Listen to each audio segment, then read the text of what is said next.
Aku membangun istana megah ini dengan kedua tanganku. Setiap sudutnya adalah napas, keringat, dan impian. Sebuah surga yang kuduga abadi, tempat cinta kami bersemi. Namun, di balik kemegahan itu, sebuah retakan kecil mulai muncul, menyisakan firasat aneh yang perlahan, tapi pasti, mengubah segalanya. Siapa sangka? Sebelum ceritanya dimulai, silakan tulis di kolom komentar dari daerah mana saja teman-teman yang menonton cerita ini. Jangan lupa like dan subscribe agar channel ini bisa semakin berkembang dan bisa mempersembahkan cerita yang lebih menarik lagi. Namaku Safira, seorang arsitek. Mungkin kau mengenalku, atau setidaknya karyaku. Firma desain interior Safira Designs adalah buah kerja kerasku. Kubangun dari nol di Surabaya yang sibuk ini. Setiap sudut kota ini, dari kafe trendy hingga lobi hotel mewah, pasti ada sentuhan ideku. Aku tidak lahir dari keluarga kaya raya. Semua ini murni hasil keringat dan otakku. Dan, istana, ini, rumah minimalis modern seharga 5 miliar di kawasan elit, adalah mahakaryaku sendiri. Aku merancangnya, aku membiayainya, dan aku menjadikannya perwujudan impian seorang perempuan yang pernah berpikir memiliki segalanya. Sudah 8 tahun aku menikah dengan Reza. Ia pria karismatik, dengan senyum menawan yang mampu meluluhkan siapa saja. Dia selalu bilang mengelola investasi, tapi sejujurnya, dia hidup dari kesuksesanku. Aku tidak pernah keberatan. Dulu, Reza adalah jiwa rumah ini. Dia yang memastikan taman anggrekku selalu terawat sempurna. Dia yang memilihkan vas bunga di ruang tamu. Dia yang mengingatkan kapan aku harus beristirahat. Dia pelengkap sempurna bagiku yang terlalu fokus pada karir. Atau setidaknya, itulah yang selalu kuyakini. Sampai suatu hari, retakan kecil itu muncul. Awalnya hanya bisikan, kecurigaan samar yang kusimpan rapat-rapat dalam hati. Ponsel Reza yang kini selalu menghadap ke bawah di meja, seolah menyembunyikan sesuatu. Dulu, dia tidak pernah begitu. Ponselnya bisa tergeletak sembarangan, tanpa beban, karena tidak ada yang perlu disembunyikan. Tapi kini, setiap kali dia meletakkannya, layarnya selalu tersembunyi dari pandanganku. Aku mencoba menepisnya. Mungkin hanya perasaanku saja. Mungkin aku terlalu lelah. Puncaknya, pada suatu sore yang tenang, kami sedang bersantai di teras belakang, menikmati angin sepau-sepau dan secangkir teh. Aku sedang membaca majalah arsitektur. Reza sibuk dengan ponselnya. Tiba-tiba, sebuah notifikasi muncul di layar ponselnya yang kebetulan agak miring ke arahku. Aku tidak sengaja melihatnya, hanya sekilas, tapi cukup jelas. Sebuah nama, Bella, diikuti emoji hati merah menyala. Jantungku berdesir aneh, seperti ada sesuatu yang baru saja merayap naik ke tenggorokanku. Reza secepat kilat menyambar ponselnya.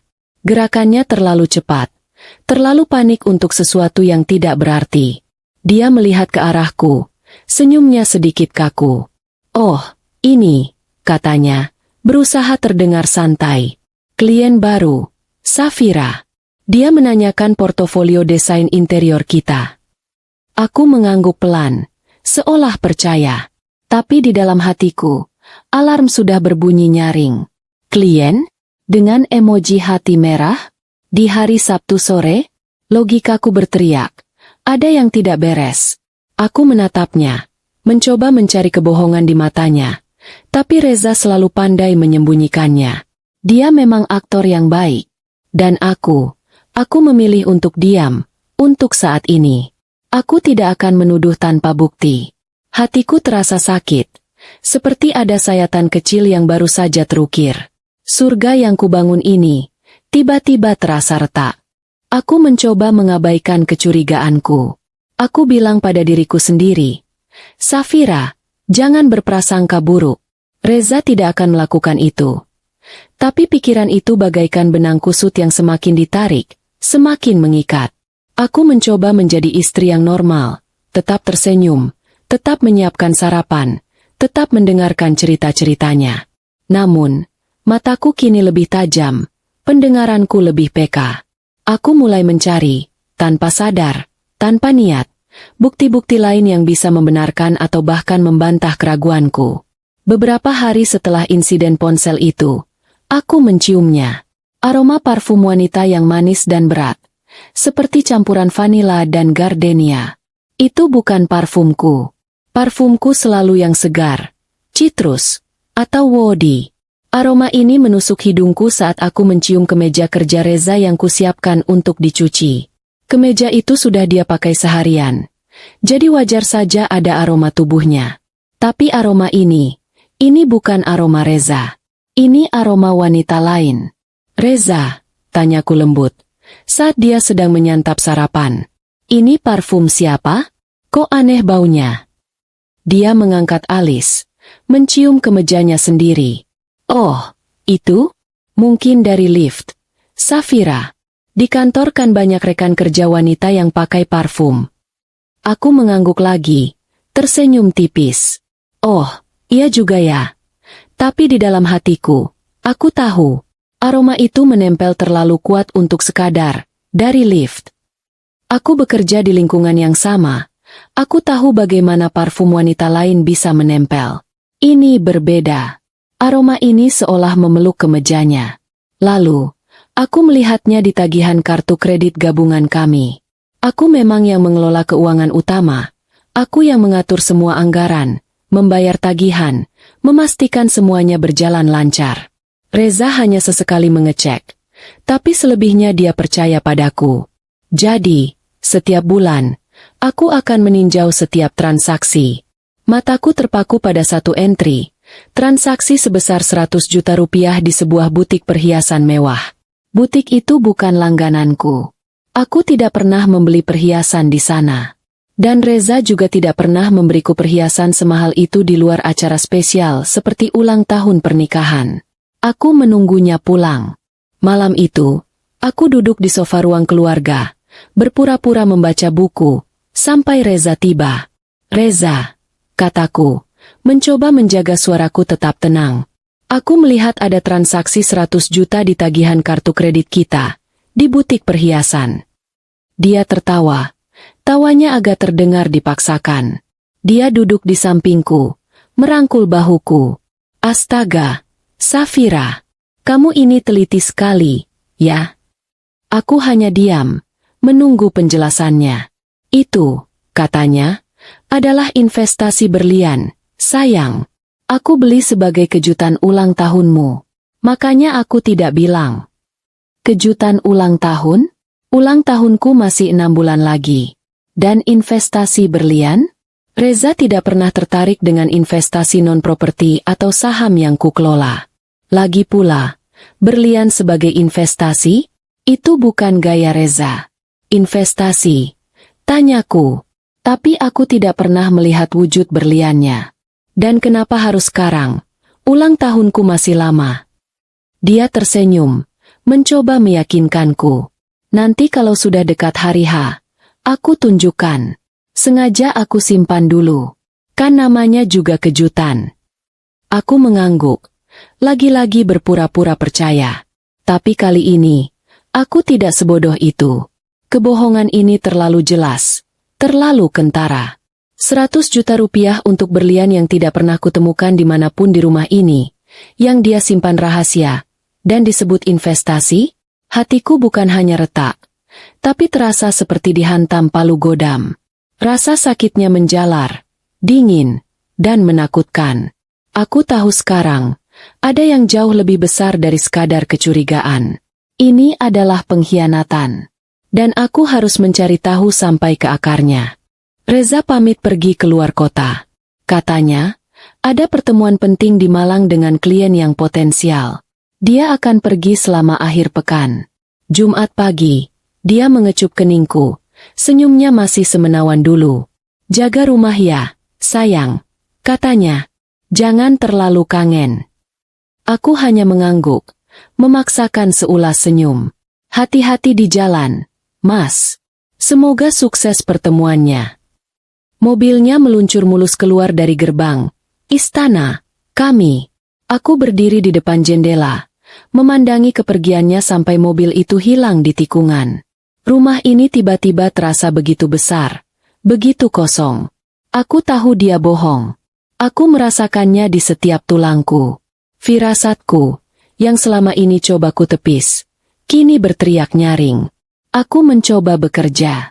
Aku membuka laptopku, menatap sketsa desain sebuah lobi hotel mewah yang sedang kukerjakan. Tapi pikiranku buntu. Garis-garis yang biasanya mengalir lancar, kini terasa kaku. Aku tidak bisa berkonsentrasi.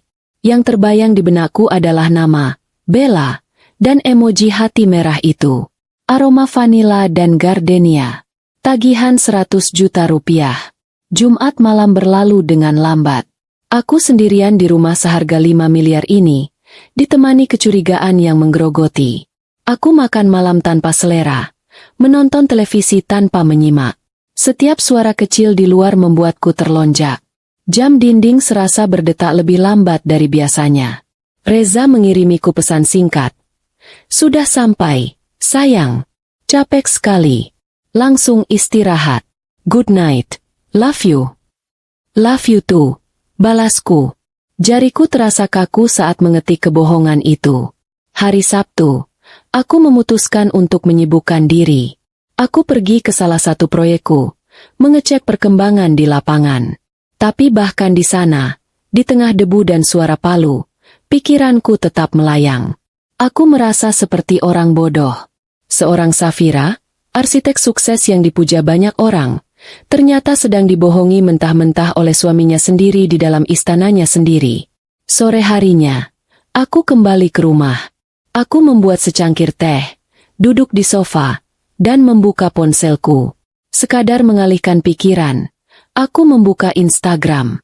Melihat-lihat unggahan teman-temanku, kehidupan sempurna yang mereka pamerkan. Aku tahu sebagian besar hanya kepalsuan. Tapi setidaknya itu lebih baik daripada memikirkan kepalsuanku sendiri. Lalu, aku melihatnya. Seorang teman lamaku, seorang sosialitas Surabaya, mengunggah serangkaian foto di Instagram Story. Dia sedang menghadiri pembukaan restoran baru yang mewah di pusat kota. Aku melihat foto-foto makanan yang ditata cantik, dekorasi ruangan yang glamor. Aku hampir menggesernya saat mataku menangkap sesuatu di salah satu foto. Foto itu menunjukkan suasana restoran yang ramai. Temanku berpose dengan beberapa orang lain. Tapi di latar belakang, di sudut foto, agak buram namun cukup jelas, ada dua sosok yang kukenali. Jantungku serasa berhenti berdetak. Aku memperbesar foto itu. Jariku gemetar. Tidak salah lagi. Itu Reza. Dia sedang merangkul pinggang seorang perempuan dengan mesra. Perempuan itu bersandar manja di dadanya, tertawa lebar. Dan di leher perempuan itu, berkilauan sebuah kalung berlian yang mencolok. Reza tidak di Malang. Dia ada di Surabaya. Dia ada di restoran baru itu, bersama Bella. Dan Bella memakai kalung 100 juta yang Reza sebut sebagai investasi berlian untuk ulang tahunku. Duniaku runtuh saat itu juga. Napasku tercekat. Aku merasa mual. Jadi, ini kebenarannya. Bukan hanya kecurigaan, bukan hanya firasat. Ini adalah bukti nyata, visual, yang menusuk tepat di jantungku. Aku menyimpan foto itu. Aku mengambil tangkapan layar berulang kali. Aku mengirimkannya ke email pribadiku. Aku butuh bukti. Malam itu, aku tidak bisa tidur. Aku duduk dalam kegelapan di ruang kerjaku, memandangi taman anggrek kesayanganku di luar jendela. Taman yang selalu dirawat Reza dengan penuh cinta, katanya. Cinta untuk siapa? Minggu malam, Reza pulang. Dia masuk ke rumah, tampak lelah tapi puas.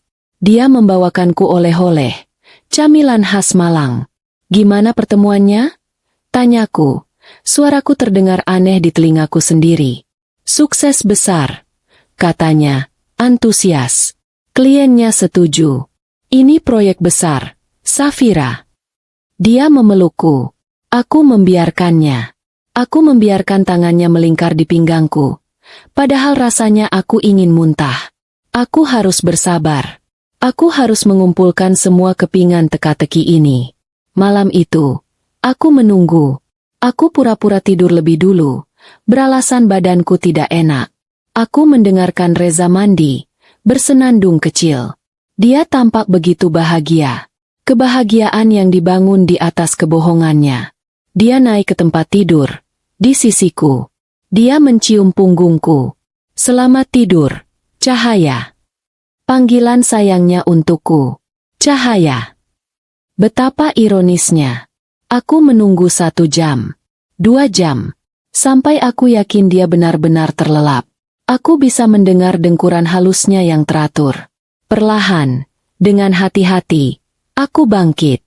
Aku mengambil ponselnya dari meja di samping tempat tidur. Jantungku berdebar kencang, takut dia terbangun. Aku tahu kata sandinya, tanggal ulang tahun ibunya. Dia tidak pernah menggantinya. Tapi ponselnya kini memakai sidik jari. Aku menatap wajahnya yang tertidur lelap. Wajah yang dulu kucintai, kini terlihat asing. Dengan tangan gemetar, aku meraih tangan kanannya. Perlahan, aku mengangkat ibu jarinya, menempelkannya ke sensor di ponsel. Klik. Ponsel itu terbuka. Aku segera menuju galeri foto. Tidak ada yang aneh. Hanya foto-foto kami, foto-foto taman, foto-foto pekerjaannya. Aku mencari lebih dalam, ke file manager. Reza tidak terlalu paham teknologi. Dia pasti menyembunyikannya di tempat yang dia anggap aman. Dan di sanalah aku menemukannya. Sebuah folder tersembunyi. Namanya membuat perutku mulas. Cahaya. Nama panggilan sayang yang dia berikan untukku di awal pernikahan kami. Nama yang melambangkan cintanya padaku. Katanya. Kini, nama itu dia gunakan untuk menyimpan rahasia busuknya.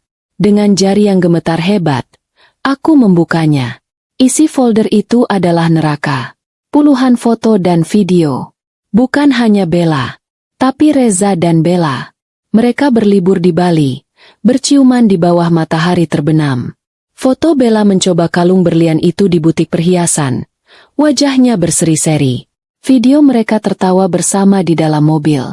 Dan yang paling menyakitkan, yang paling menghancurkanku, foto Bella di rumah ini. Di rumahku. Dia berpose di taman anggrek kesayanganku. Dia duduk di sofa ruang tamuku. Dia bahkan berfoto di kamar tidur kami. Di tempat tidur kami. Reza telah membawa perempuan itu ke istanaku. Dia telah menodai satu-satunya tempat yang kuanggap suci. Aku tidak tahu berapa lama aku duduk di sana, memandangi layar ponsel itu. Air mata mengalir tanpa suara, membasahi pipiku. Tapi ini bukan air mata kesedihan. Ini air mata kemarahan. Kemarahan yang begitu pekat, begitu dingin, sampai aku merasa beku. Sudah cukup. Permainan ini sudah selesai. Rasa sakit itu mengkristal. Dalam hitungan jam, duniaku yang hancur berkeping-keping mulai terbentuk kembali, namun dengan wujud yang berbeda. Lebih keras, lebih tajam, dan lebih dingin. Subuh menjelang, aku masih duduk di sana, di samping pria yang telah mengkhianatiku. Pria yang masih tertidur pulas, tidak menyadari badai yang akan segera menerjangnya. Langkah pertamaku adalah taktis. Aku tidak menghapus folder, Cahaya, itu. Tidak, itu terlalu bodoh. Aku menyalin semuanya. Setiap foto, setiap video, setiap bukti penghinaan itu. Aku mengunggahnya ke sebuah akun cloud baru yang kubuat dengan nama samaran. Akun yang aman, yang hanya aku yang tahu. Setelah memastikan semuanya terunggah sempurna, barulah aku menghapus folder itu dari ponsel Reza. Aku membersihkan folder, recently deleted. Aku menghapus jejakku. Seolah-olah aku tidak pernah tahu. Dengan sangat hati-hati, aku meletakkan kembali ponsel Reza di meja samping tempat tidur. Persis di posisi semula. Dia masih mendengkur. Aku menatapnya lama. Bukan lagi sebagai suami, tapi sebagai musuh. Sebagai target. Aku bangkit. Aku mandi.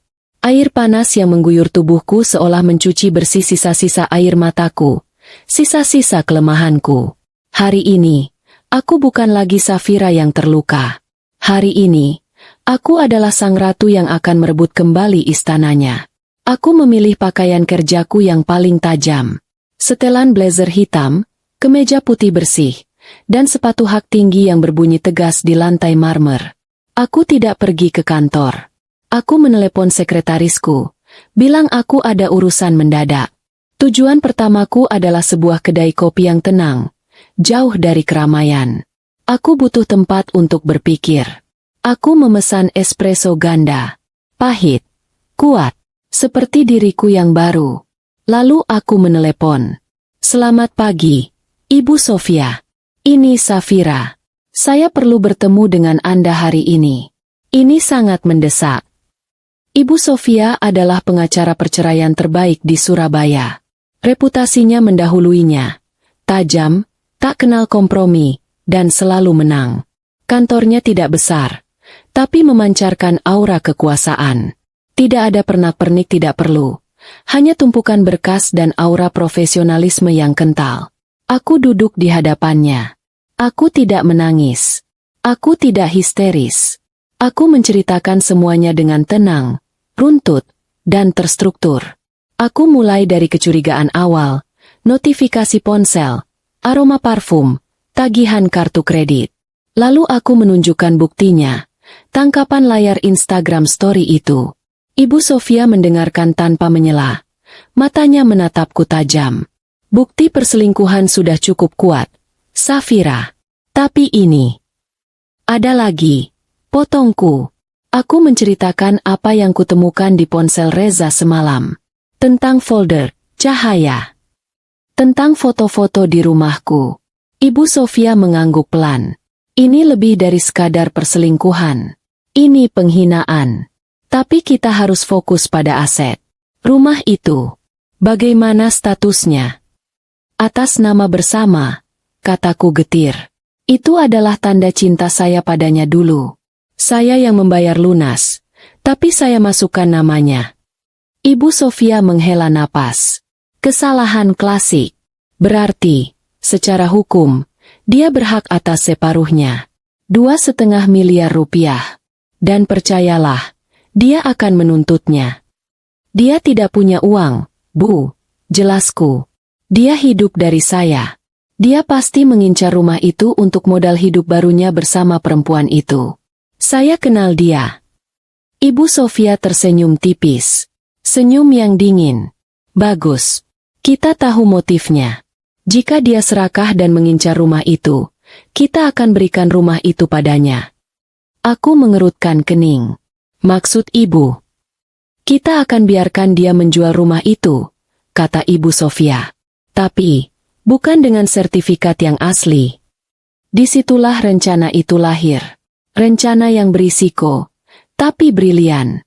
Ibu Sofia menjelaskan, karena Reza pasti akan mengurus penjualannya sendiri untuk menyembunyikan uangnya dariku, dia akan membutuhkan sertifikat asli.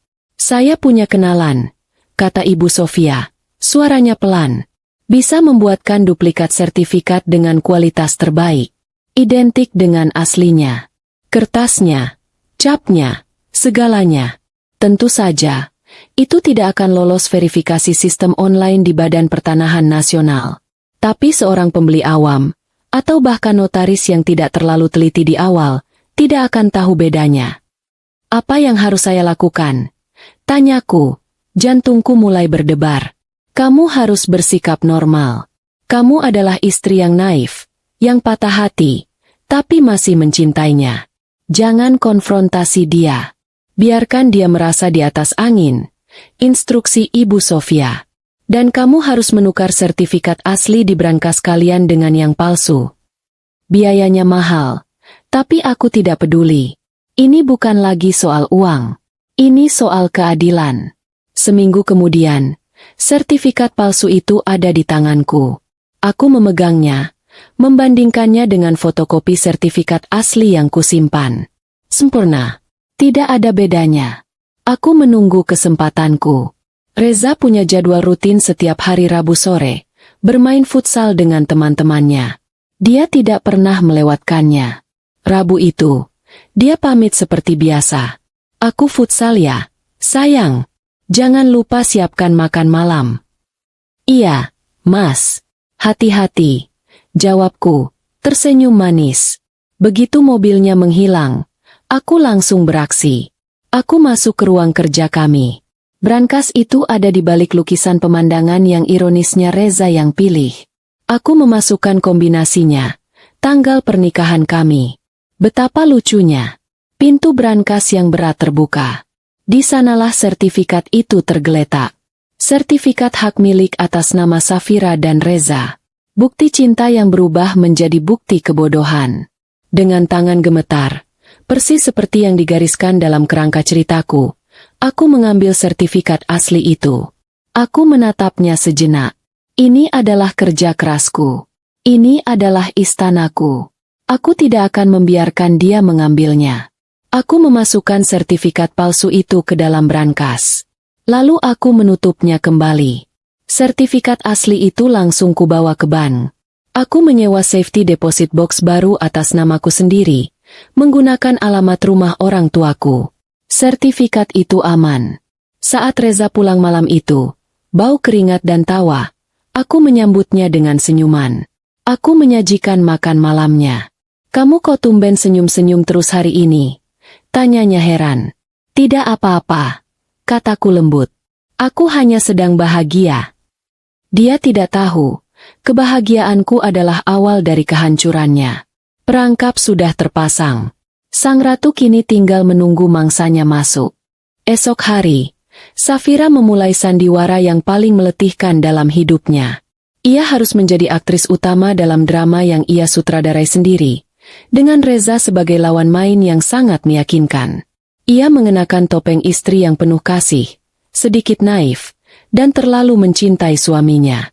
Setiap pagi, ia membuatkan Reza sarapan favoritnya, nasi goreng dengan telur mata sapi setengah matang. Ia menyuguhkannya dengan senyum, menanyakan harinya, dan mendengarkan dengan penuh perhatian cerita-cerita Reza tentang investasi palsunya. "Investasi di Lombok itu benar-benar menguntungkan, Safira," kata Reza suatu pagi, sambil menyesap kopi. "Aku harus cepat-cepat mengamankan modal sebelum yang lain mendahului." "Oh ya? Baguslah kalau begitu, Mas," jawab Safira. Matanya memancarkan kepolosan yang dibuat-buat. Di balik sandiwara itu, Safira bergerak cepat dan diam-diam. Ia menghubungi penasihat keuangannya yang paling terpercaya. "Saya ingin mengaktifkan rencana A," katanya singkat. Rencana A adalah memindahkan semua aset likuidnya ke tempat yang aman. Ia melikuidasi sebagian besar portofolio saham dan reksadananya. Uang itu adalah hasil kerja kerasnya, bukan uang bersama. Ia memindahkannya ke rekening bank baru yang ia buka atas namanya sendiri, menggunakan alamat rumah orang tuanya yang jauh dari Surabaya. Ini adalah langkah antisipasi hukum.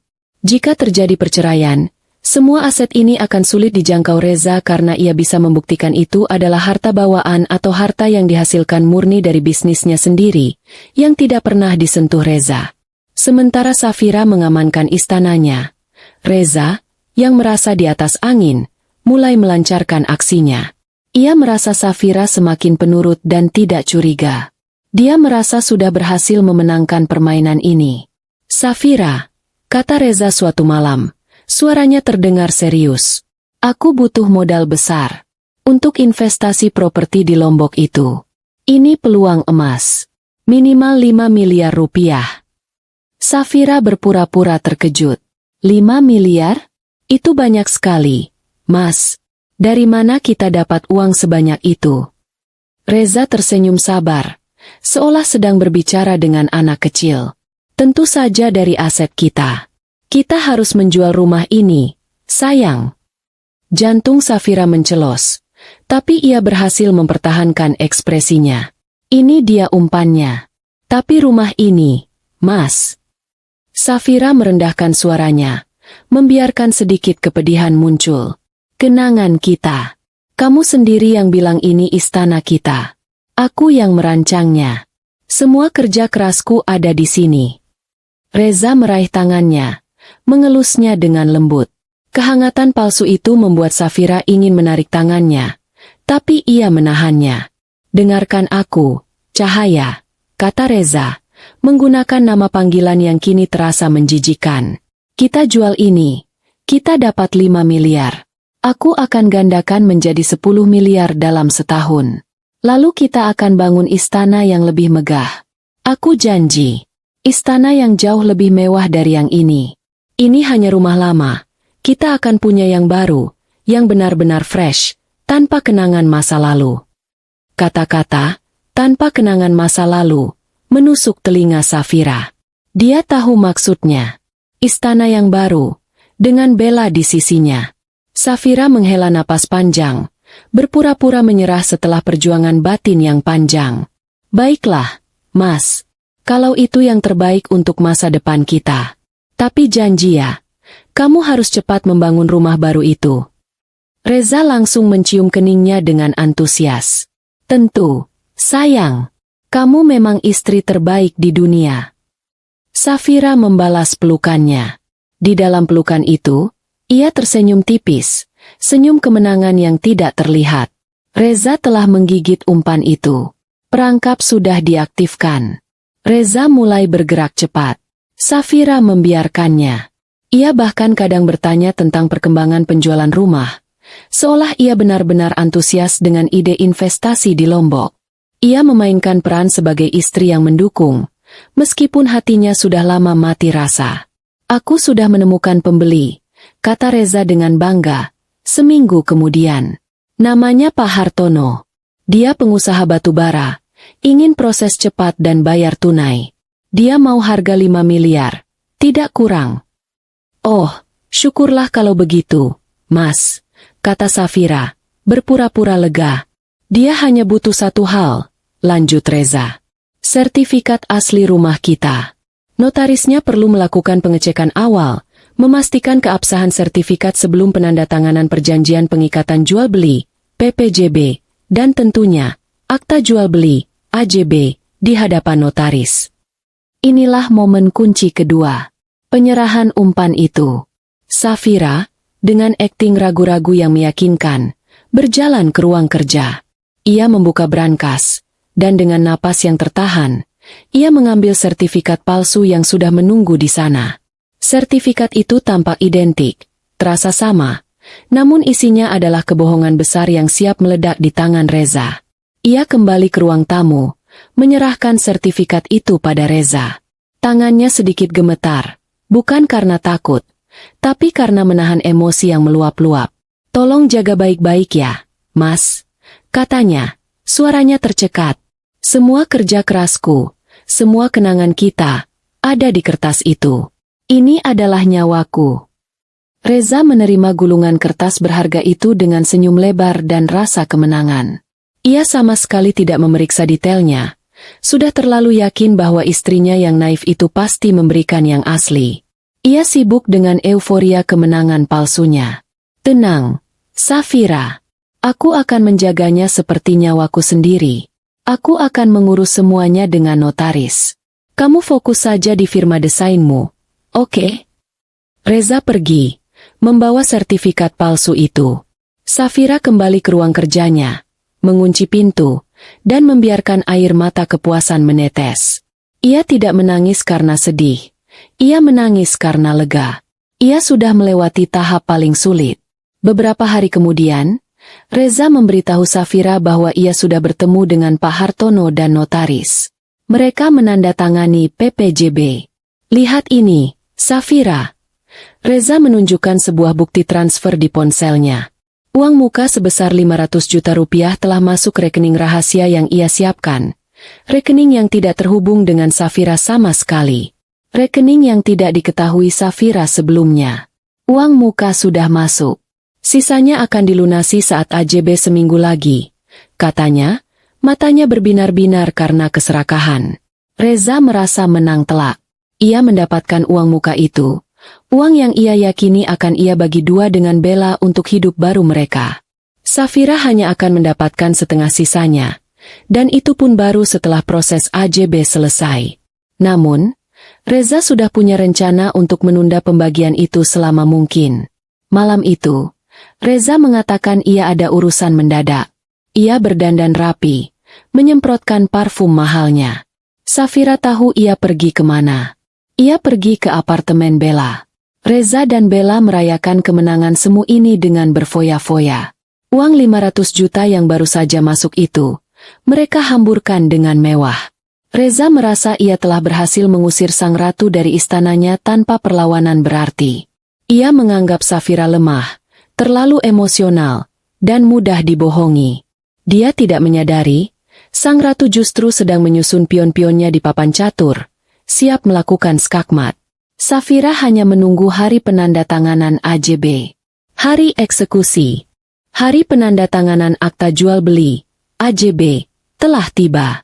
Pagi itu, Safira tetap bersikap tenang, seperti tidak terjadi apa-apa. Reza tampak sedikit gelisah, tapi lebih banyak diwarnai oleh aura kesombongan yang meluap-luap. Sore hari, Reza pulang.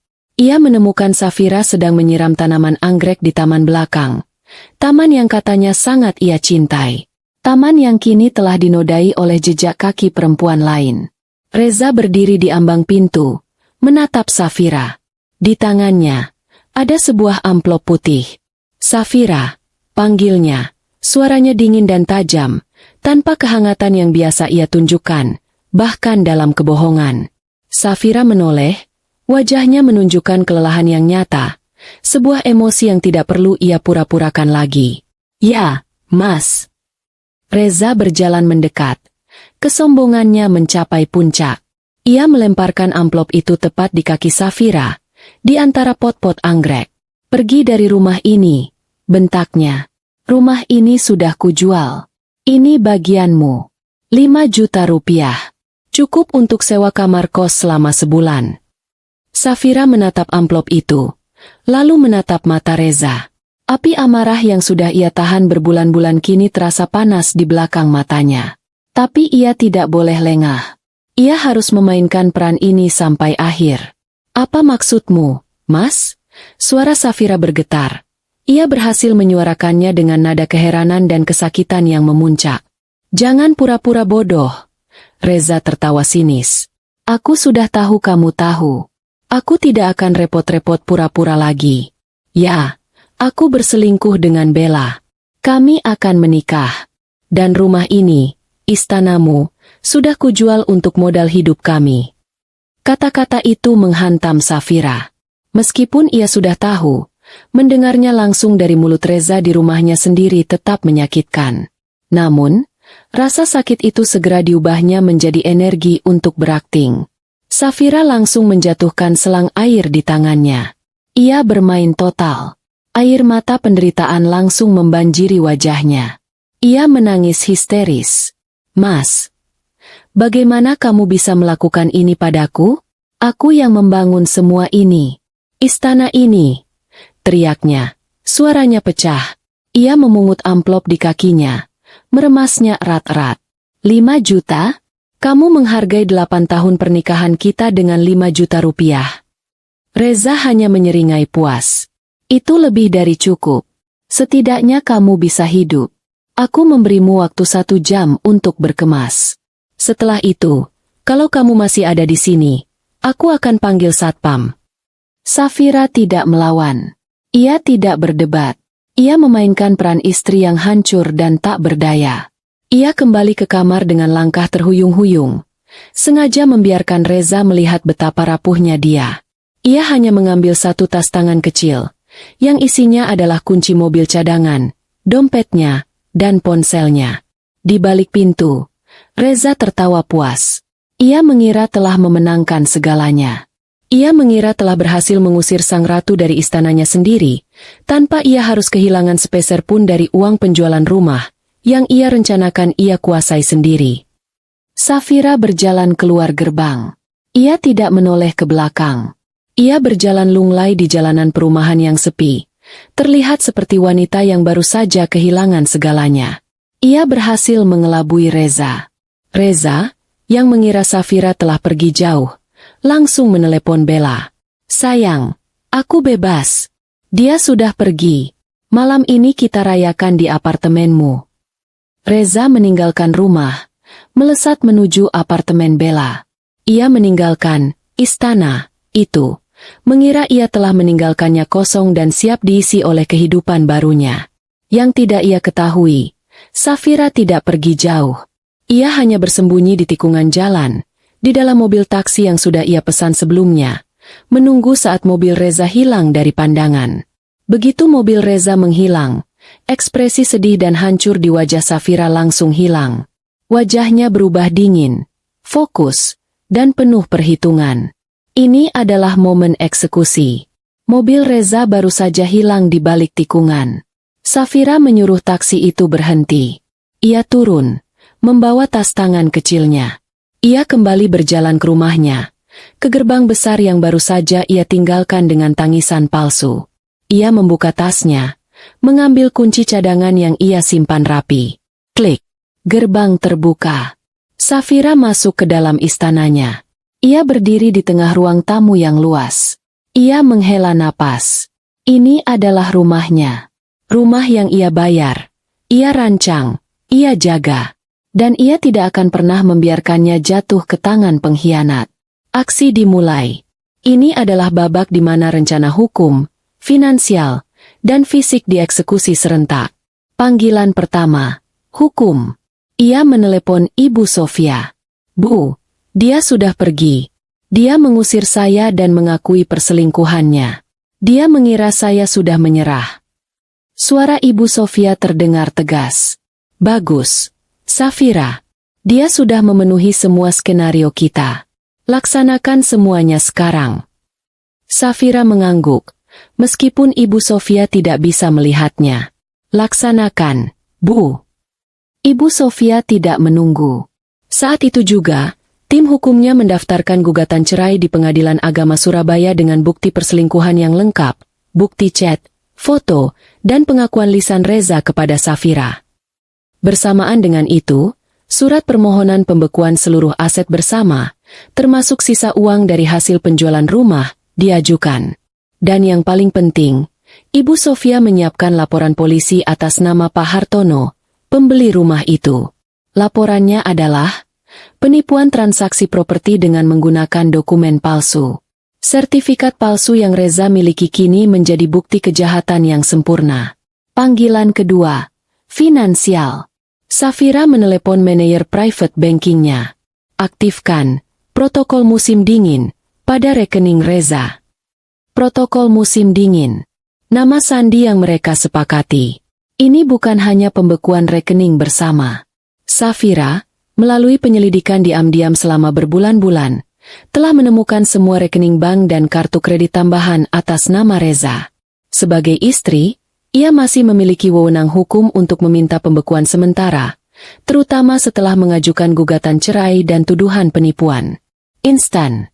Semua kartu kredit dan debit yang Reza gunakan untuk foya-foya bersama Bella, semua rekening yang mungkin ia miliki, dibekukan. Reza, yang secara finansial sudah lumpuh karena ia hanya hidup dari uang Safira, kini benar-benar tidak punya akses ke uang sepeser pun. Bahkan uang muka 500 juta rupiah di rekening rahasianya pun akan dibekukan oleh penyidik, karena Reza akan menjadi tersangka penipuan transaksi. Panggilan ketiga. Fisik. Safira menelepon tukang kunci 24 jam langganannya. Saya ingin ganti semua kunci rumah dan sistem keamanan. Malam ini juga. Sekarang. Saya akan menunggu di dalam. 15 menit kemudian, tukang kunci dan teknisi keamanan datang. Safira mengawasi mereka mengganti semua kunci pintu, gerbang, dan mengganti kode sandi sistem keamanan baru. Ia menambahkan sensor gerak dan kamera pengawas baru yang langsung terhubung ke ponselnya, bukan ke sistem lama yang bisa diakses Reza. Sambil menunggu, Safira melakukan pembersihan. Ia berjalan ke kamar tidur mereka, ke lemari Reza. Ia mengeluarkan semua barang milik Reza, pakaian mahal, dasi-dasi yang ia belikan, jam tangan bermerek, sepatu kulit, dan parfum-parfum mewah yang Reza gunakan untuk berkencan.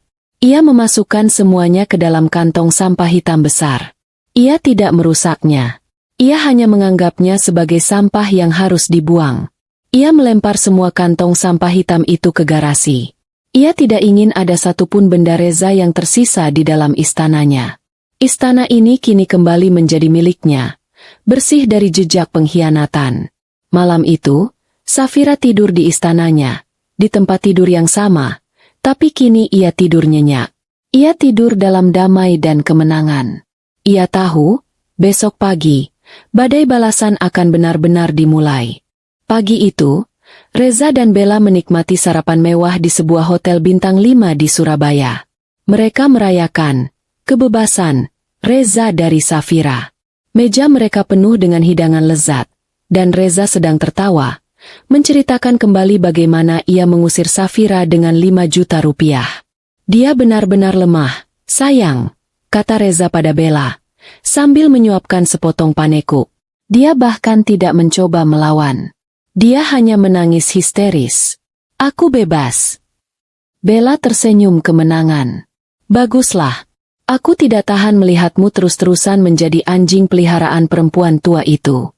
Sekarang kita bisa hidup mewah dari uang penjualan rumah itu. Saatnya membayar. Reza dengan gaya pongah menyodorkan kartu kredit platinumnya. Pelayan menggesek kartu itu. Lalu wajahnya berubah cemas. Maaf, Bapak. Kartu ini ditolak.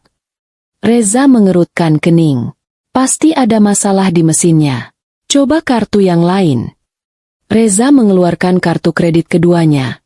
Lalu kartu debitnya. Semua ditolak. Ada apa ini? Reza mulai panik. Maaf, Bapak. Semua kartu Anda terblokir. Kata pelayan itu dengan nada tidak enak. Reza langsung menelepon banknya. Marah-marah. Ia hanya mendapatkan jawaban otomatis bahwa rekeningnya sedang dalam penyelidikan hukum dan telah dibekukan sementara. Panik menyeruak. Reza tidak punya uang tunai. Semua kekayaannya, yang sebenarnya adalah kekayaan Safira, kini hilang dalam sekejap. Bella, yang memperhatikan keributan itu, langsung menarik diri. Reza, kamu kenapa?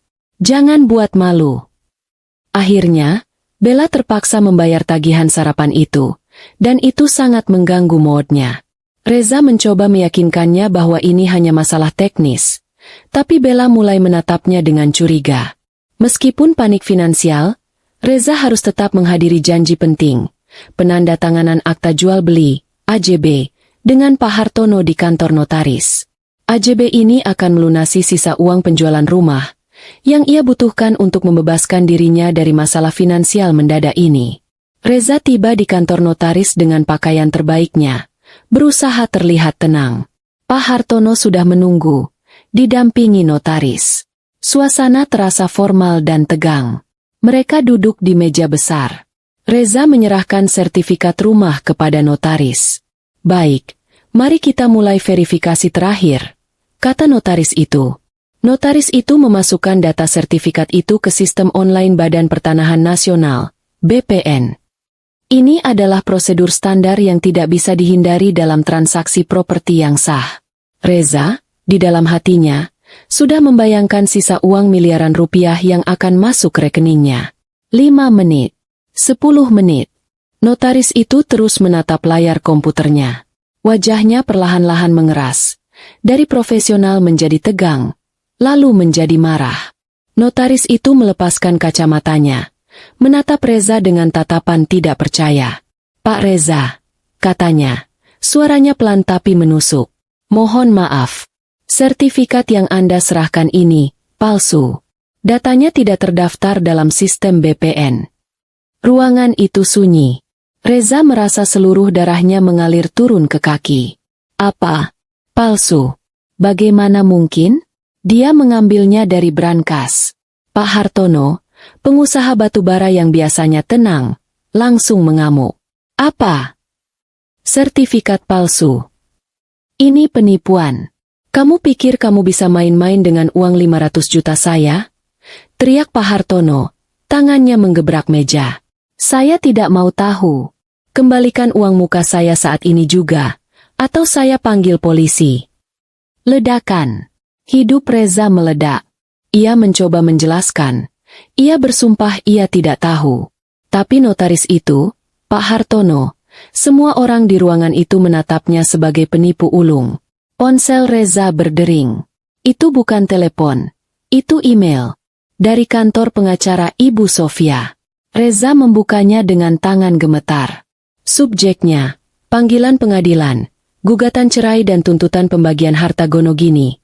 Isinya menjelaskan bahwa Safira telah mengajukan gugatan cerai, menuntut ganti rugi atas perselingkuhan, dan yang paling menghancurkan, surat permohonan pembekuan seluruh aset bersama karena tuduhan penipuan yang dilakukan Reza terhadap Pak Hartono. Saat itu, Reza menyadari semuanya. Safira. Ini semua ulah Safira.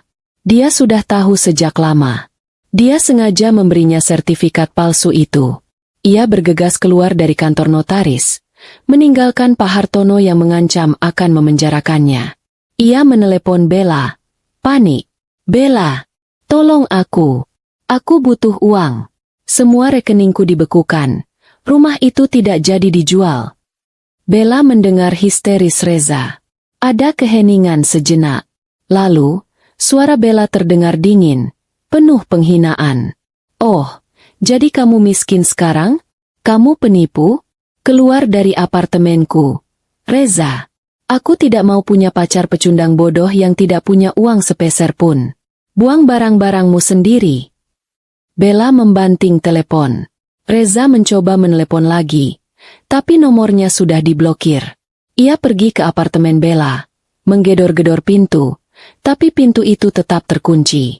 Tak lama kemudian, koper-koper berisi semua pakaiannya dilempar keluar dari jendela, mendarat dengan keras di trotoar. Putus asa, Reza kembali ke istananya. Rumah yang katanya telah ia jual. Ia memasukkan kunci lamanya ke gerbang, tapi kunci itu tidak berfungsi. Ia mencoba kartu aksesnya. Ditolak. Sistem keamanan baru yang canggih telah terpasang, persis seperti yang direncanakan Safira. Ia menggedor gerbang, berteriak memanggil Safira. Tidak ada jawaban. Jendela-jendela rumah itu tertutup rapat. Seolah-olah istana itu telah menjadi benteng yang tak tertembus. Reza duduk di trotoar di depan rumahnya sendiri. Ia tidak punya rumah, tidak punya uang, tidak punya kekasih, dan diambang penjara. Ia resmi menjadi tunawisma. 1 tahun kemudian, perceraian telah selesai. Prosesnya berjalan cepat karena bukti perselingkuhan Reza yang sangat kuat dan kejahatan penipuan yang ia lakukan, yang mengharuskannya membayar ganti rugi kepada Pak Hartono. Safira mendapatkan 100% aset rumahnya, yang diakui sebagai harta miliknya karena Reza tidak mampu membuktikan dia memiliki kontribusi finansial yang sah. Firma Safira Designs semakin sukses. Nama Safira kini tidak hanya dikenal sebagai arsitek hebat, tapi juga sebagai sosok wanita kuat yang bangkit dari pengkhianatan. Ia menggunakan kisahnya, bukan untuk mengeluh, tapi untuk membantu. Ia mendirikan Yayasan Cahaya Safira, untuk membantu wanita korban kekerasan dalam rumah tangga, KDRT, dan penipuan finansial. Ia terlihat lebih bersinar, lebih tenang, dan lebih damai daripada saat ia masih menjadi istri Reza. Ia sepenuhnya menjadi ratu di istananya. 1 tahun kemudian, kehidupan Reza hancur total. Orang tuanya di kampung terpaksa menjual sebidang sawah, satu-satunya harta yang mereka miliki, untuk membayar utang 500 juta rupiah kepada Pak Hartono, agar Reza tidak dipenjara. Malu dan putus asa, Reza tidak berani lagi muncul di Surabaya. Ia kembali ke kampung halamannya. Dengan ijazah palsu dan pengalaman kerja fiktifnya, satu-satunya pekerjaan yang bisa ia dapatkan adalah sebagai juru parkir di sebuah mal baru yang baru dibuka di sana. Ia berdiri di bawah terik matahari, dengan seragam parkir kusam dan wajah lelah. Setiap hari, ia mengarahkan mobil-mobil mewah masuk dan keluar dari area parkir VIP.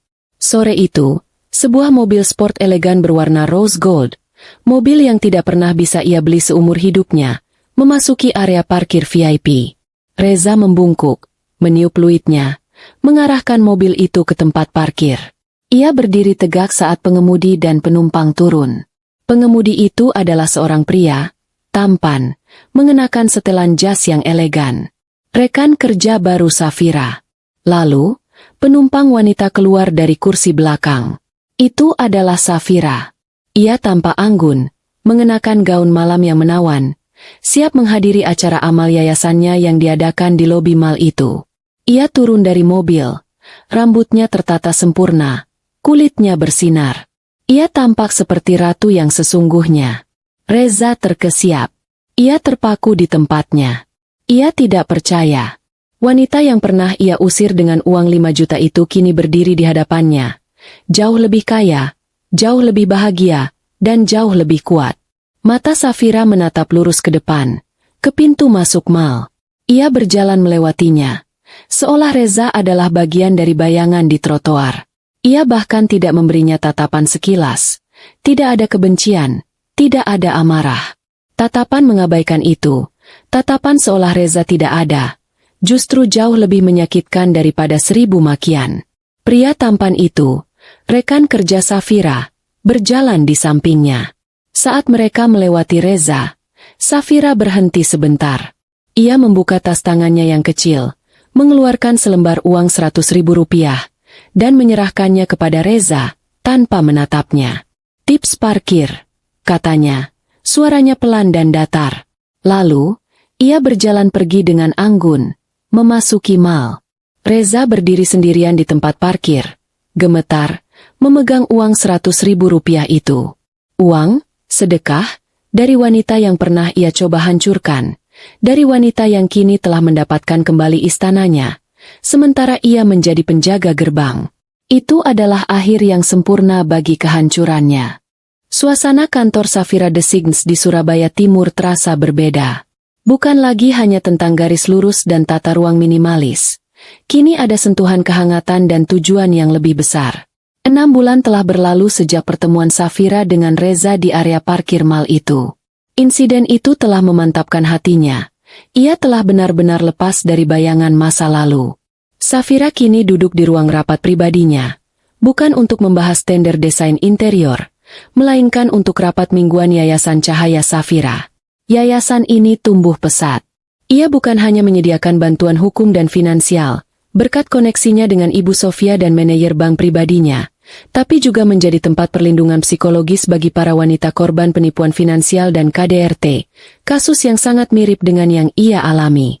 Di hadapannya, duduklah Ibu Sofia dan 2 orang psikolog. Mereka membahas laporan dana dan kasus-kasus terbaru. Dana dari acara amal sangat membantu Safira, kata Ibu Sofia, menutup berkas laporan. Kita bisa membiayai setidaknya 10 kasus hukum baru bulan ini. Namamu dan yayasan ini sudah menjadi simbol harapan di Surabaya. Safira tersenyum, senyum yang tulus, tanpa kepalsuan akting yang dulu ia lakukan di depan Reza. Itu semua berkat kerja keras kita, Bu. Saya hanya memberikan modal dan kisah. Ibu yang memberikan jalan keluarnya. Meskipun sukses besar, Safira tidak melupakan inti dari perjuangannya, rumah itu. Istana yang ia rebut kembali. Ia masih tinggal di sana. Namun, ia telah merombak total ruang kerjanya. Brankas tempat ia menukar sertifikat palsu itu kini dibongkar dan diganti dengan dinding batu alam. Kamar tidur utama juga ia renovasi, menghilangkan semua jejak selera Reza. Taman anggrek, yang dulu dirawat Reza, kini ia rawat sendiri, menjadi semacam terapi harian. Ia tetap bekerja sebagai arsitek. Tentu saja, beberapa proyek terbesarnya kini sedang berjalan. Namun, ia menjaga keseimbangan. Ia tidak lagi gila kerja seperti dulu. Ia belajar bahwa bekerja keras untuk uang itu penting, tetapi bekerja keras untuk tujuan jauh lebih memuaskan. Hubungan sosialnya juga membaik. Rekan bisnis barunya, pria tampan yang bersamanya di mal tempo hari, ternyata adalah seorang pengembang properti dari Jakarta. Namanya Arya. Arya adalah seorang pria yang cerdas, setara, dan yang paling penting, tidak pernah menuntut. Ia menghargai Safira sebagai seorang profesional dan seorang wanita mandiri. Mereka sering terlihat bersama, membahas proyek, terkadang makan malam bersama, namun tidak ada komitmen romantis yang dipaksakan.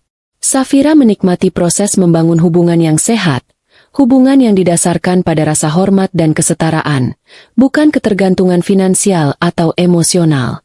Sore itu, setelah menyelesaikan rapat yayasan, Safira mengemudi sendiri pulang ke istananya. Ia memutar musik klasik, menikmati suasana tenang. Saat mobilnya melewati kawasan perumahan elit, ponselnya berdering. Arya, Safira, apa kau ada waktu luang malam ini? Aku ingin mengajakmu melihat lokasi baru untuk proyek di Gresik. Ada pemandangan matahari terbenam yang luar biasa di sana. Safira tertawa kecil. Arya selalu tahu cara menggabungkan pekerjaan dengan kesenangan. Tentu. Tapi traktir saya sate kelapa terbaik di Gresik sebagai imbalannya. Ya? Siap, Ratu Safira, jawab Arya. Safira memarkir mobilnya di garasi. Ia berjalan masuk, merasa damai. Istana ini, meskipun dibangun dari kisah pengkhianatan, kini terasa benar-benar menjadi miliknya. Itu adalah bentengnya, bukti kemenangannya. Saat ia melewati ruang tamu, pandangannya tertuju pada bingkai foto lama yang masih tergantung di dinding.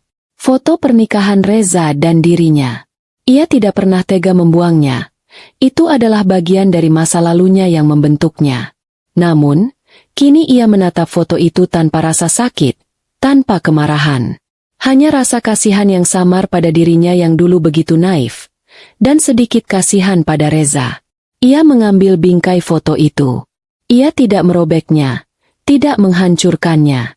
Ia hanya meletakkannya di kotak kardus bekas, bersama beberapa barang Reza yang tersisa. Esok hari, ia akan meminta pembantunya untuk membawa kotak itu ke gudang. Safira tidak lagi ingin menyimpan dendam, atau bahkan kenangan buruk. Ia hanya ingin tempat itu untuk dirinya sendiri, untuk masa depannya. Safira tersenyum. Kini ia siap untuk sate kelapa di Gresik. Ia siap untuk matahari terbenam. Ia siap untuk babak baru. 6 bulan setelah ia diusir dari istananya, Reza hidup dalam kondisi yang memprihatinkan. Ia masih bekerja sebagai juru parkir di mal kampung halamannya. Gajinya kecil, hanya cukup untuk membayar sewa kamar kos kecil dan makan seadanya. Ia berusaha melupakan pertemuan memalukan dengan Safira di mal itu, tapi bayangan mobil rose gold dan uang 100.000 rupiah itu terus menghantuinya. Merasa malu dan tertekan, Reza memutuskan untuk mencari pekerjaan baru di kota lain. Ia berbohong kepada orang tuanya bahwa ia mendapat panggilan kerja di Surabaya. Dengan sedikit sisa uang yang ia kumpulkan, ia naik bus ke Surabaya. Tujuannya adalah mencari pekerjaan apa saja, asalkan jauh dari mal tempat ia bekerja dan jauh dari bayangan Safira. Surabaya menyambutnya dengan panas yang menyengat dan hiruk-pikuk yang menindas. Ia menghabiskan beberapa hari melamar ke sana kemari, ke kantor-kantor kecil, pabrik-pabrik, bahkan menjadi ojek online. Tetapi pengalamannya yang fiktif, ditambah riwayat hidupnya yang kini ternoda oleh catatan penipuan, membuatnya ditolak di mana-mana. Suatu siang, Reza duduk di bangku taman kota, lemas dan lapar. Ia hanya punya uang receh tersisa. Ia menatap gedung-gedung tinggi di depannya, gedung-gedung yang tampak mengejek kemiskinannya. Ia ingat bagaimana dulu ia bisa masuk ke gedung-gedung itu dengan jas mahalnya, berpura-pura menjadi investor. Ia memutuskan untuk membeli nasi bungkus di warung pinggir jalan, sisa uang terakhirnya. Sambil menunggu, ia berdiri di sudut jalan yang ramai, dekat sebuah gedung perkantoran tua. Sebuah mobil sedan hitam mewah berhenti tepat di depannya. Pengemudi itu adalah seorang sopir berseragam rapi. Pintu belakang terbuka, dan seorang wanita keluar. Reza terpaku. Wanita itu adalah Ibu Sofia, pengacara perceraian Safira. Wanita yang merancang kehancurannya. Ibu Sofia tampak anggun, mengenakan setelan jas abu-abu yang mahal, membawa tas kulit besar berisi berkas. Ia berbicara serius dengan sekretarisnya sambil berjalan cepat menuju lobi gedung. Reza, yang sudah lama tidak melihatnya, berdiri mematung. Rasa benci, takut, dan dendam bercampur menjadi satu. Ia merasa seluruh tubuhnya gemetar. Saat Ibu Sofia melangkah melewatinya, ia berjarak hanya 1 meter dari Reza. Reza menundukkan kepalanya, berharap tidak dikenali. Tapi ia tidak bisa menahan diri. Ibu Sofia. Panggil Reza. Suaranya parau. Ibu Sofia berhenti. Ia menoleh, menatap Reza. Tatapannya tenang, tajam, dan sama sekali tidak terkejut. Ia menatap Reza dari ujung kaki hingga ujung kepala. Kemeja Reza yang lecek, celana jeans lusuhnya, kantong mata yang gelap. Oh, kata Ibu Sofia, tanpa emosi. Anda Reza. Reza merasa direndahkan oleh tatapan itu. Anda tahu apa yang terjadi pada saya? Ini semua ulah Anda dan Safira. Ibu Sofia melipat tangannya di dada. Tuan Reza, saya adalah penasihat hukum Safira. Saya hanya menjalankan tugas saya untuk memastikan keadilan bagi klien saya, dan memastikan aset klien saya terlindungi dari pihak yang tidak bertanggung jawab. Pihak yang tidak bertanggung jawab. Reza mendesis. Anda menjebak saya dengan sertifikat palsu itu. Ibu Sofia tersenyum kecil, senyum kemenangan yang kejam. Saya memberi Anda kesempatan untuk bersikap jujur. Tuan Reza, Anda memilih untuk mengambil sertifikat itu. Anda memilih untuk menjual rumah itu di belakang istri Anda, dan Anda memilih untuk mengambil uang muka dari pembeli yang jujur. Anda yang membuat pilihan itu, bukan saya. Saya hanya menyediakan skenario yang Anda sambut dengan penuh keserakahan. Reza terdiam, tidak mampu membantah. Ia tidak punya argumen. Ibu Sofia mencondongkan tubuhnya sedikit. Suaranya merendah, tapi penuh ancaman. Dan Anda harus berterima kasih pada Safira. Karena dia tidak menuntut Anda untuk penipuan transaksi properti itu. Dia hanya meminta ganti rugi agar orang tua Anda tidak kehilangan sawah mereka. Dia membiarkan Anda pergi. Ibu Sofia menatapnya lagi, kali ini dengan nada kasihan yang dingin. Sekarang, saran saya, Tuan Reza, cari pekerjaan. Bekerja keras. Hidup jujur. Dan jangan pernah lagi kembali ke lingkaran hidup Safira. Karena jika Anda mendekatinya lagi, saya pastikan proses hukum yang lebih berat akan menanti Anda. Ia melirik jam tangan mewahnya. Waktu saya mahal. Selamat siang, Tuan Reza. Ibu Sofia berbalik, melangkah masuk ke gedung itu, meninggalkan Reza yang berdiri sendirian di trotoar. Reza menatap kepergiannya, merasa lebih hancur daripada saat ia ditinggalkan Bella atau saat ia menjadi juru parkir. Ia telah dikalahkan. Bukan oleh kekuatan fisik, tapi oleh kecerdasan, strategi, dan hukum. Ia menyadari, Istana Safira bukan hanya terbuat dari batu dan semen, tapi dari ketajaman otak dan keberanian. Ia telah mencoba menipu sang ratu, dan sebagai balasannya, ia kehilangan segalanya. Reza mengambil nasi bungkusnya yang sudah dingin, berjalan menjauh dari gedung itu. Ia tidak akan pernah lagi berani mendekati Surabaya, apalagi istana sang ratu. Cerita, Istana Sang Ratu, kini benar-benar telah selesai. Dengan epilog yang menunjukkan nasib semua tokoh utama. Apakah ada hal lain yang bisa saya bantu? Seperti merangkum poin-poin penting dalam alur cerita ini atau mungkin memulai ide cerita baru?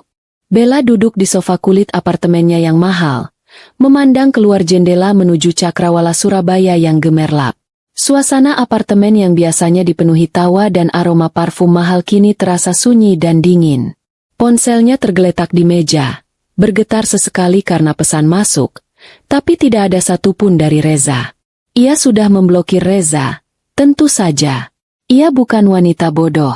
Ia baru saja membuang semua barang Reza dari jendelanya. Pakaian kemeja branded yang ia belikan dan jam tangan yang ia kira asli. Saat itu, yang ia rasakan hanya kemarahan besar. Marah karena dibohongi, marah karena menghabiskan uangnya sendiri untuk sarapan terakhir Reza. Dan marah karena ia hampir terjebak dengan pria yang ternyata tidak punya uang sepeser pun. Bagi Bella, Reza hanyalah kendaraan. Sebuah tiket menuju kemewahan yang ia inginkan.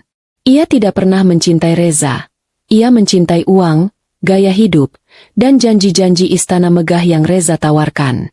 Kalung berlian yang kini masih melingkari lehernya adalah satu-satunya peninggalan berharga dari hubungan itu. Malam itu, Bella mencoba bersenang-senang. Ia berdandan, mengenakan gaun mini, dan pergi ke bar paling eksklusif di kota. Ia ingin mencari mangsa baru, seseorang yang lebih kaya, lebih stabil, dan tentu saja, tidak dalam masalah hukum. Di bar itu, ia bertemu dengan seorang pria parubaya, seorang direktur perusahaan ekspor-impor yang tampaknya tertarik padanya. Mereka mengobrol, dan Bella mulai kembali ke mode pesona terbaiknya. "Kamu terlihat gelisah malam ini, sayang," kata pria itu, sambil menyentuh tangannya. Bella tersenyum pahit. "Tidak, saya hanya sedikit kecewa dengan mantan." Dia ternyata tidak jujur tentang situasinya. Situasi apa? Tanya pria itu. Bella, yang biasanya pandai berbohong, kini terpancing oleh kebutuhan untuk mencurahkan kekesalannya. Dia bilang dia mau menjual rumah 5 miliar rupiahnya untuk modal investasi, tapi ternyata dia menipu pembelinya. Sertifikat yang dia punya palsu. Ia melanjutkan, sambil tertawa kecil. Lucu, kan? Dia pikir dia bisa menipu istrinya yang arsitek itu. Padahal istrinya yang paling tahu setiap inci rumah itu. Safira.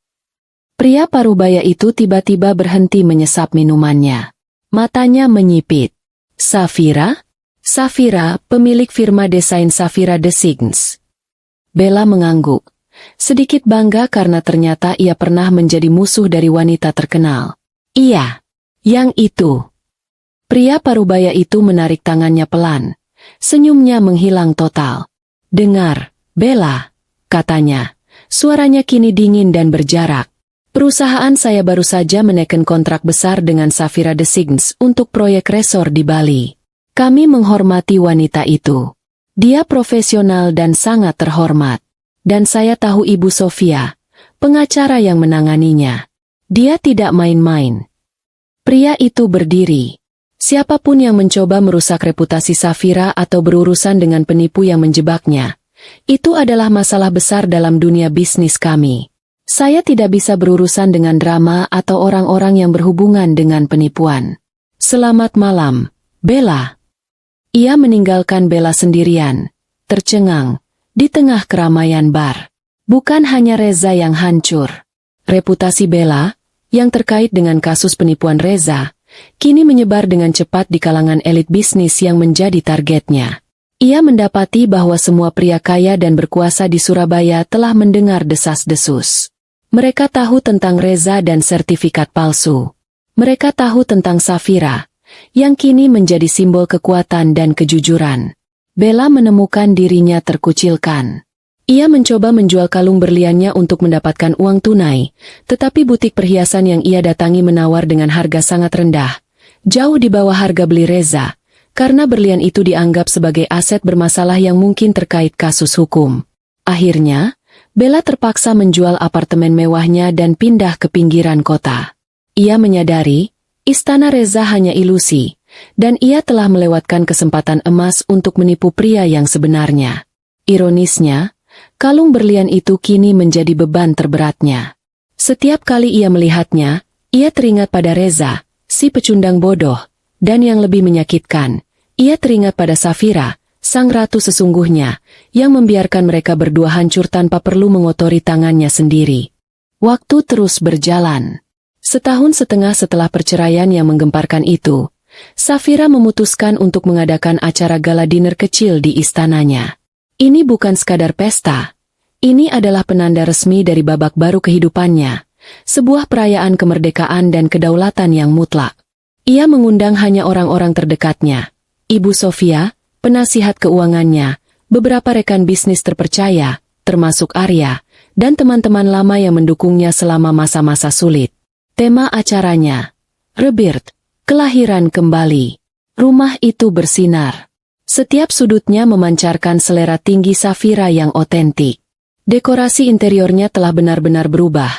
Kini didominasi warna-warna lembut dan pencahayaan hangat, jauh dari kesan kaku yang dulu Reza paksakan. Di taman belakang, tempat Reza dulu melemparkan uang 5 juta ke kakinya, kini dihiasi lampu-lampu peri yang berkelip di antara tanaman anggrek yang subur. Saat makan malam berlangsung, suasana dipenuhi tawa dan percakapan cerdas. Safira berdiri, mengangkat gelas champagne. Saya ingin bersulang, katanya, suaranya jernih dan kuat. Untuk istana ini. Semua orang mengangkat gelas mereka. Dulu, saya membangun rumah ini dengan tangan saya, dan membiarkannya dikelola oleh orang yang salah. Saya pikir, dia adalah jiwanya. Ternyata, saya keliru, lanjut Safira. Istana ini adalah simbol. Simbol kerja keras. Simbol kebodohan yang pernah saya lakukan. Dan yang terpenting, simbol bahwa seorang wanita tidak perlu menjadi korban. Ia tersenyum menatap Ibu Sofia. Terima kasih untuk Ibu Sofia, yang mengajarkan saya bahwa keadilan itu bisa didapatkan dengan strategi dan perhitungan, bukan dengan emosi. Ibu Sofia membalas dengan anggukan penuh bangga. Setelah acara toast, Arya mendekati Safira. Mereka berbicara tentang proyek baru, lalu Arya mencondongkan tubuhnya. Safira, aku harus jujur, rumah ini luar biasa. Ini lebih dari sekadar desain. Ini adalah sebuah pernyataan. Safira menghela napas. Dulu, setiap kali saya berjalan di rumah ini, ada bayangan ketakutan. Saya takut dia akan mengambilnya. Saya takut kalah. Dan sekarang, tanya Arya. Safira berjalan menuju jendela besar yang menghadap taman. Ia menatap cahaya bulan yang memantul di kolam. Sekarang, katanya, suaranya tenang. Saya berjalan di rumah ini dan hanya merasakan kekuatan. Saya menyadari, istana ini tidak dibangun di atas uang pinjaman atau janji palsu. Istana ini dibangun di atas kepemilikan diri. Ia menoleh, menatap Arya. Saya sudah mendapatkan segalanya kembali. Harga diri, karir, dan tentu saja, istana saya. Ia tidak lagi membutuhkan Reza untuk merasa lengkap. Ia tidak lagi terobsesi dengan nasib Reza di kampung halaman. Kemenangan sejatinya bukanlah melihat Reza jatuh sebagai juru parkir, melainkan kemampuannya untuk bangkit dan membangun sesuatu yang jauh lebih besar dan berarti, yayasan yang membantu wanita lain terhindar dari nasibnya. Malam itu, saat semua tamu pulang, Safira berdiri sendirian di ruang tamu. Ia mematikan lampu, meninggalkan ruangan itu hanya diterangi cahaya bulan. Ia menyentuh dinding, merasakan dinginnya marmer. Ia telah memenangkan perang. Dan ratu di istana ini, kini benar-benar berkuasa.